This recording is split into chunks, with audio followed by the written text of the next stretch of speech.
कानपुर के नानामाऊ घाट पर साथियों के साथ नहाने गए स्वास्थ्य विभाग के डिप्टी डायरेक्टर आदित्यवर्धन गौरव गहरे पानी में डूबने लगे। ऐसे में उनके साथ के लोगों ने शोर मचाया और वहां मौजूद गोताखोरों से उन्हें बचाने की गुहार लगाई। लेकिन साथ के लोग आरोप लगा रहे हैं कि जान बचाने के एवज में उनसे तुरंत अकाउंट में 10,000 रुपये ट्रांसफर करने को कहा गया। जब तक पैसे दूसरे शख्स के अकाउंट में ट्रांसफर किए गए तब तक डिप्टी डायरेक्टर आदित्यवर्धन बह गए। उनकी खोज के लिए एनडीआरएफ की टीम बुलाई गई है।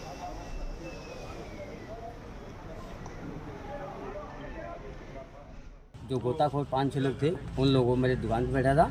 उन लोगों ने अपनी बात की कि हमें इतना पैसा चाहिए, तो उनके पास हार्ड कैश था नहीं। तो उन लोग कहा कि हार्ड कैश नहीं है, ऑनलाइन कर दो।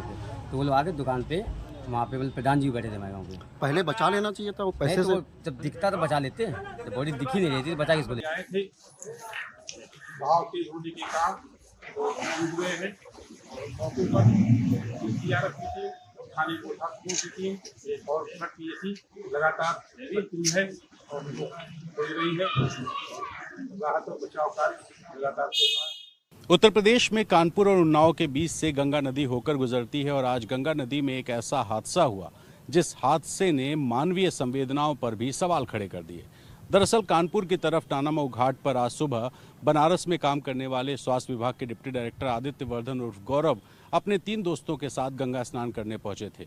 स्नान करने के दौरान गौरव का पैर फिसला और वो गंगा नदी में फिसल करके डूबने लगे। इस बीच बचने की कोशिश कर रहे गौरव को के जो दोस्त मौजूद थे, उन्होंने आसपास में मौजूद गोताखोरों से हाथ जोड़े, विनती करी, आग्रह किया कि वो उनके दोस्त को बचा लें। लेकिन गोताखोरों ने इस बीच 10,000 रुपयों की मांग कर दी। उन्होंने कहा कि 10,000 रुपये दो, उसके बाद हम उन्हें बचाने की कोशिश करेंगे। अब गौरव के दोस्तों के पास 10,000 रुपये नगद नहीं थे। ऐसे में बात ये हुई कि वो 10,000 रुपये ऑनलाइन ट्रांसफ़र करेंगे। लेकिन गोताखोरों ने कहा कि किसके अकाउंट में ट्रांसफ़र होगा, तो पास में मौजूद शैलेश कश्यप नाम के एक दुकानदार के मोबाइल पर पैसे ट्रांसफ़र कराए गए। जितनी देर में पैसे ट्रांसफ़र होते और ट्रांसफ़र की पुष्टि गोताखोरों ने कर ली, उसके बाद उन्होंने बचाने की कोशिश की, लेकिन तब तक काफ़ी देर हो चुकी थी। आदित्यवर्धन उर्फ गौरव डूब चुके थे। अब डूबने के बाद जब गोताखोरों ने कोशिश भी की तो उन्हें ढूंढा नहीं जा सका। सूचना पुलिस को दी गई। पुलिस ने मौके पर जाकर के एनडीआरएफ को बुलाया। एनडीआरएफ की टीमें पहुंची, नाव लगाई गई और नाव लेकर के आदित्यवर्धन और गौरव को ढूंढने की कोशिश हुई, लेकिन फिलहाल उनका कुछ पता नहीं लगा है।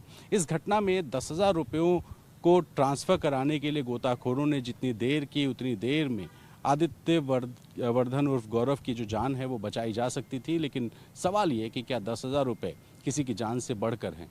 और गोताखोरों ने जो 10,000 रुपये लिए, क्या वो 10,000 रुपये बाद में नहीं मांगे जा सकते थे? बताया जा रहा है कि आदित्यवर्धन के भाई बिहार काडर में आईएएस हैं और उनकी पत्नी महाराष्ट्र में जज के पद पर कार्यरत हैं। खुद आदित्य वाराणसी में स्वास्थ्य विभाग में डिप्टी डायरेक्टर के पद पर कार्यरत थे और रहने वाले वो लखनऊ के हैं। ऐसे में अब एनडीआरएफ की टीम और पुलिस मौके पर मौजूद है। लगातार उनकी तलाश हो रही है, लेकिन गुंजाइश या आशंका इस बात की है कि अब शायद उन्हें नहीं बचाया जा सकेगा। इस बीच में ये जो पूरी घटना हुई है, इस घटना में जिस व्यक्ति यानी शैलेश कश्यप के अकाउंट में जो पैसे ट्रांसफ़र हुए थे, जब सवाल शैलेश से पूछे गए तो उन्होंने बताया कि गोताखोरों ने कहा कि तुम अपने मोबाइल में पैसे ट्रांसफ़र करा लो और वो हमें दे देना। करीब 5 से 6 के आसपास गोताखोर मौजूद थे और जो आदित्यवर्धन के दोस्त थे, उन लोगों ने 10,000 रुपये एक निजी बैंक से ट्रांसफ़र किए शैलेश कश्यप के अकाउंट में। और जब शैलेश कश्यप ने दिखाया कि 10,000 रुपये आ गए हैं, उसके बाद गोताखोरों ने गंगा नदी में डुबकी लगाई।